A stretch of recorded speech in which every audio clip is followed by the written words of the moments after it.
डर के साए में लब खोलेगा कौन, अगर हम भी चुप रहे तो बोलेगा कौन। बोलने वालों को बड़ी कीमत चुकानी पड़ रही है। ये तो आप पिछले कई सालों से, कई महीनों से और कई दिनों से इस देश में देख रहे हैं। लेकिन सवाल तो पूछा जाएगा। सवाल पूछे बिना तो ना लोकतंत्र महफूज रह पाएगा और ना ही संविधान और ना ही राष्ट्रीय।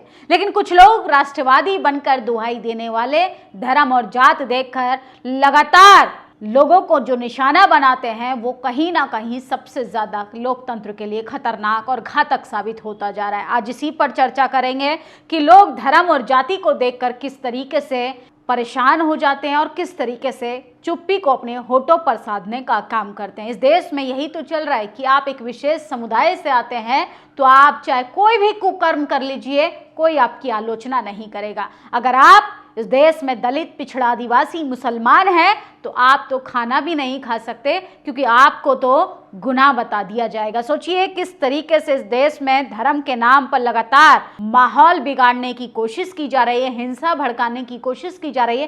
5 राज्यों में चुनाव है, एलपीजी की देश में क्राइसिस है। तमाम वीडियोस, ऐसे वीडियोस सामने आ रहे हैं, अलग अलग चैनलों के प्लेटफॉर्म पर आप देख सकते हैं, जो दिखा रहे हैं कि जनता पलायन करने के लिए मजबूर हो गई है, क्योंकि सिलेंडर की किल्लत हो गई है, एलपीजी की गैस की किल्लत हो गई है। लोगों को 2 वक्त का खाना बनाने के लिए भी चूल्हा जलाना अब मुश्किल बनता जा रहा है। लेकिन क्या करें, देश के प्रधानमंत्री कहते हैं आपदा को अवसर बनाओ, तो देश के प्रधानमंत्री एलपीजी पर बात नहीं करेंगे। देश के प्रधानमंत्री सदन के अंदर तो कहकर चले गए कि हम सबको कोरोना जैसे समय के लिए हमें तैयार रहना चाहिए, एकजुट रहना चाहिए, लेकिन कैसे रहना चाहिए और क्यों रहना चाहिए ये नहीं बताया। प्रधानमंत्री मंचों से कह रहे हैं धुरंधर फिल्म का प्रचार प्रसार। अगर किसी देश का मुखिया कुर्सी पर बैठकर स्वास्थ्य को इग्नोर कर दे, शिक्षा को इग्नोर कर दे, तमाम उन जरूरी मुद्दों को नजरअंदाज कर दे जो इसके देश हित में है, और सोचिए फिल्मों का प्रमोशन करने लगे, तो इससे अंदाजा लगाइए देश गलत सरकार के हाथों में है। अगर हम बोलेंगे तो हमारा चैनल बंद हो जाएगा, अगर पत्रकार के तौर पर हमें खबरें दिखाएंगे तो पत्रकारों को डरा जाएगा, लेकिन सवाल तो पूछा जाएगा। सोचिए धर्म नगरी काशी में एक सोशल मीडिया पर सबसे ज्यादा वीडियो वायरल हो रहा है। नाव में कुछ लोग मौजूद हैं, शराब पी रहे हैं, नाच रहे हैं, वीडियो वायरल कर रहे हैं और किसी की भावना को ठेस नहीं पहुंच रही है। कुछ दिन पहले इफ्तार करते हुए कुछ लोगों का वीडियो वायरल होता है। उन्होंने नॉनवेज खा के हड्डी को गंगा नदी में बहा दिया था। सोचिए वो गंगा नदी जहां पे लोगों को मरने के बाद बहाया जाता है, वहां पर हड्डी फेंकना गुनाह है। जो लोग शराब पी रहे हैं, जो नंगा नाच कर रहे हैं, जो हुड़दंगबाजी कर रहे हैं, उनको कोई नहीं कुछ कह रहा है। उस वीडियो पर कोई चर्चा नहीं कर रहा है, क्योंकि वो किसी विशेष धर्म के लोगों की भावनाओं को ठेस पहुंचाने का काम कर देगी अगर इस पर वाद और विवाद हो जाएगा। लेकिन इस देश में मुसलमानों को धर्म के नाम पर, जाति के नाम पर लगातार टारगेट किया जा रहा है। ये बहुत ज्यादा खतरनाक है। और सोचिए तमिलनाडु से सबसे ज्यादा इंपॉर्टेंट खबर आ रही है। तमिलनाडु में किसी भी ब्राह्मण को टिकट नहीं दिया गया। ये पेपर की कटिंग कह रही है, हम नहीं कह रहे हैं। डीएमके हो, बीजेपी हो, कांग्रेस हो, इसके बाद अन्य पार्टियों की बात करें तो नॉट ए सिंगल ब्राह्मण candidate for Tamil Nadu election. Tamil Nadu के चुनाव में एक भी सिंगल कैंडिडेट मैदान में नहीं उतारा जा रहा है। वजह आप मुझे कमेंट बॉक्स में बता सकते हैं। और सोचिए किस तरीके से वाराणसी गंगा में नाव के ऊपर डीजे और बियर पार्टी चल रही है, लेकिन कोई नहीं बोलेगा। इफ्तार पार्टी तो सबको दिखाई दी, लेकिन ये बियर पार्टी किसी को नहीं दिखाई देगी। बियर पार्टी से किसी की भावना आहत नहीं होगी। और सोचिए किस तरीके से लगातार हिंदू मुसलमान कर माहौल बिगाड़ने की कोशिश की जा रही है। धुरंधर मूवी समझा है क्या? ये रियल है, ये लाइफ। जेल के डर से सच बुलवा ही दिया। धुरंधर मूवी के एक्टर राकेश बेदी को आखिरकार समझ आ ही गया कि संविधान से बड़ा कोई नहीं होता। इन्होंने हरिजन जैसे शब्दों का इस्तेमाल कर शेड्यूल कास्ट समाज के लोगों को अपमानित किया था। हरिजन जैसे अपमानजनक शब्द का इस्तेमाल करे, जो गलती की उस पर सार्वजनिक रूप से माफी मांगनी पड़ी, क्योंकि कानून और समाज दोनों जाग चुका है। ये सिर्फ एक माफी नहीं, ये चेतावनी है। अब कोई भी व्यक्ति व्यक्ति हमारे मान सम्मान स्वाभिमान अधिकारों के साथ खिलवाड़ करेगा उसे भी इसी तरह से झुकना पड़ेगा, नहीं तो जेल की रोटी खानी पड़ेगी। याद रखो, संविधान सर्वोपरि, हमारा सम्मान उससे जुड़ा है। अब वक्त बदल चुका है, बहुजन समाज अब चुप नहीं रहेगा, जवाब देगा कानून के दायरे में रहकर मजबूती से। तो सोचिए, ये धुरंधर मूवी के एक्टर राकेश वेदी, इन्होंने हरिजन जैसे शब्दों का इस्तेमाल किया था, आप ये अपनी गलती पर माफी मांग रहे हैं। तो सोचिए, जाति सूचक लोग शब्दों का कितनी आसानी से प्रयोग कर लेते हैं, क्योंकि इन्हें अच्छे से पता है कि सिस्टम पर किस जाति के, किस पार्टी के, किस विचारधारा के लोग मौजूद हैं। और सोचिए, सियानी घोष जो कि टीएमसी की एमपी हैं, इन्होंने कहा है कि मोदी में अगर दम है तो ममता बनर्जी क्या किसी से कम है। तो वेस्ट बंगाल का चुनाव वाकई में दिलचस्प होने वाला है। ममता बनर्जी लगातार बैक टू बैक रैलियां कर रही हैं और उन्होंने पहले ही कहा था कि इस देश में वेस्ट बंगाल के चुनाव के दौरान जो हिंदू मुसलमान करवाने की कोशिश की जा रही है उससे जनता को सतर्क रहना चाहिए।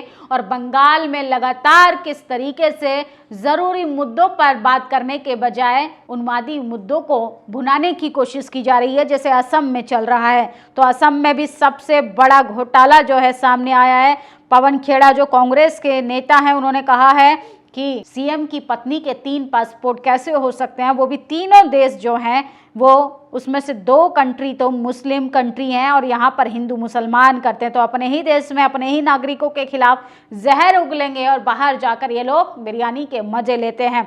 वाराणसी में गंगा नदी पर एक नाव में जमकर डीजे और दारू की पार्टी चल रही है। कुछ समय पहले इसी गंगा नदी पर इफ्तार करने वाले मुस्लिम युवक को जेल हो गई थी। अब बड़ा सवाल यह है कि इन पर कोई कार्रवाई होगी या इन्हीं को छूट है, क्योंकि इन्हीं की विचारधारा की सरकार इस देश के सत्ता पर काबिज है। सोचिए, इस देश में किस तरीके से कानून भी दोयम दर्जे का इंसाफ करता है। जहां मुसलमान शांतिपूर्ण तरीके से खाना खाकर सिर्फ हड्डियों को फेंक रहे थे, वहां पर उनको जेल हो जाती है, वहां उनकी गिरफ्तारी हो जाती है। जहां पर सरेआम बियर पी जा रही है, शराब पी जा रही है, नंगा नाच किया जा रहा है, वहां पर तमाम चारों तरफ चुप्पी साध कर लोग बैठे हैं। और ये देखिए, सोशल मीडिया पर किस तरीके से खुलेआम नफरती कंटेंट को बनाकर हिंसा को उकसाने वाली वीडियो जो है परोसी जा रही हैं, लेकिन कोई एसआईटी नहीं बन रही और ना ही कोई ठोस जांच हो रही है। लेकिन कोई रोजी रोटी रोजगार की बात करेगा तो उन पत्रकारों के चैनलों को उड़ा दिया जाएगा,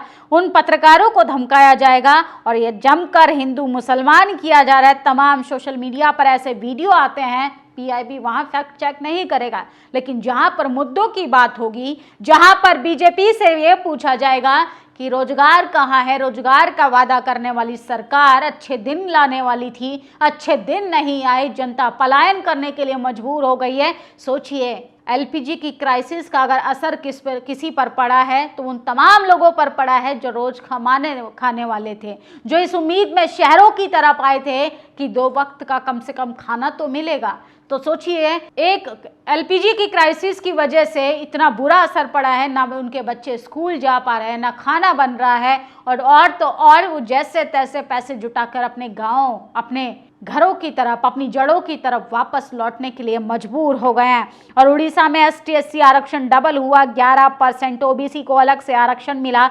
75 साल तक कांग्रेस बीजेडी ने संविधान लागू नहीं किया, बीजेपी शासन में ही पेंडिंग संवैधानिक काम पूरे हो रहे हैं। तो दिलीप मंडल का सोशल मीडिया पर सबसे ज्यादा ये ट्वीट आज वायरल हो रहा है और SC आरक्षण डबल कर दिया गया है उड़ीसा में। लेकिन सवाल ये है कि आरक्षण कर दिया है फाइलों में, क्या वो धरातल पर इम्प्लीमेंट होगा, धरातल पर वो लागू होगा? इस पर भी बात करनी चाहिए, इस पर भी सवाल पूछा जाना चाहिए। और वाराणसी में गंगा के ऊपर नाव में डीजे पार्टी चल रही है, बियर पी जा रही है और नंगा नाच हो रहा है, लेकिन इस पर कोई सवाल पूछ देगा तो लोगों की भावनाएं आहत हो जाएंगी। और ओबीसी आशीष प्रजापति 587 नंबर पर फेल हो गई, EWS अजय विष्ट 470 पर पास हो गए। संविधान ने जो पिछड़ों को हक दिया था वो जमीन पर क्यों नहीं दिख रहा? जो लोग यूजीसी की गाइडलाइन पर छाती पीट रहे थे वो जरा देखें कि सबसे ज्यादा आरक्षण का लाभ कौन ले रहा है और कौन आरक्षण को गाली देने का काम कर रहा है।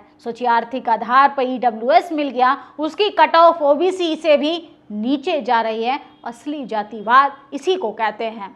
अरे हमें उस जातिवाद से कोई मतलब नहीं जो खेत खलियानों में हो रहा है, उसमें तो एट्रोसिटी के मामले में जेल जा ही रहा है, लेकिन असली महीन जातिवाद इंस्टीट्यूशंस में हो रहा है, कॉलेज में हो रहा है, पावर सेंटर में जाने के लिए हो रहा है, और इस पर तमाम लोगों को मिर्ची लगने लगती है। देश चांद पर पहुंच गया है, विश्व की चौथी सबसे बड़ी अर्थव्यवस्था बन गया है देश, फिर भी दलितों के लिए सीवर में उतरने के लिए कोई भी सुरक्षा उपकरण उपलब्ध नहीं करा पाया। 21 से 25 के बीच 300 सफाई कर्मियों की मौत हो जाती है, पूरे देश में सन्नाटा है, फिर क्योंकि मरने वाला दलित है। सोचिएगा ज़रूर कि इन खबरों से हमारी आत्मा तक क्यों नहीं अभी जागी है, क्योंकि मरने वाला दलित, विरोध किसका हो रहा है? मुसलमान का हो रहा है, पिटने वाला दलित, पिछड़ा, आदिवासी।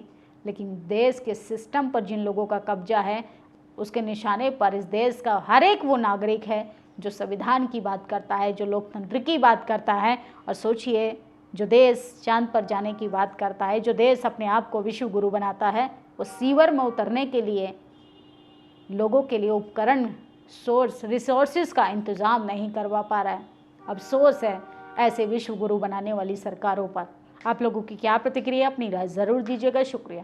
नेशनल दस्तक की आपसे गुजारिश है कि अगर इसको बचाना चाहते हैं तो नेशनल दस्तक को सब्सक्राइब करने के लिए रेड कलर के सब्सक्राइब बटन को दबाएं, फिर बेल आइकन की घंटी दबाएं। नेशनल दस्तक को बचाने के लिए बहुत जरूरी है कि हर खबर को शेयर करें, लाइक करें, कमेंट जरूर करें।